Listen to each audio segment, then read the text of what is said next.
নমস্কাৰ বন্ধু বান্ধৱীসকল, মই অহাকালি শিৱৰাত্ৰিৰ বাবে এটা উপায় আপোনালোকৰ ওচৰত আগবঢ়াইছোঁ। আপোনালোকৰ মনোকামনা সিদ্ধিৰ বাবে 108টা চাউল ল'ব। নিখুঁত চাউল হ'ব লাগিব। চাউলকেইটা ভঙা হ'ব নালাগিব।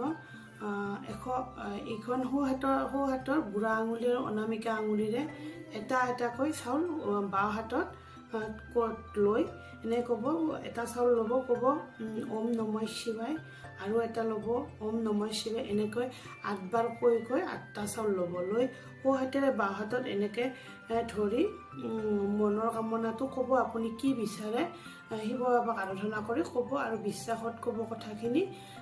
তাৰপিছত লৈ সেইকেইটা চাউলকেইটা যিকোনো শিৱ মন্দিৰত আপুনি শিৱলিংগত অৰ্পণ কৰিব। কৰি সেই মনোকামনাটো কিন্তু আপোনালোকে কোনো ব্যক্তিৰ আগত প্ৰকাশ নকৰিব, সেইটো মনতে ৰাখিব। তাকে মই এইটো বস্তু ৰেইকিৰ পৰা শিকিছোঁ। যিহেতু মই ৰেইকি শিকি আছোঁ, গতিকে আপোনালোকক যিখিনি জানো আপোনালোকক ক'লোঁ। আপোনালোকে যদি ভাল পায়, যদি কৰি কিবা বিশ্বাস কৰি যদি কৰে, আপোনালোকে নিশ্চয় ফল পাব, আৰু ফল পাই নিশ্চয় কমেণ্ট বক্সত জনাব। ঠিক আছে তেতিয়াহ'লে, বাই।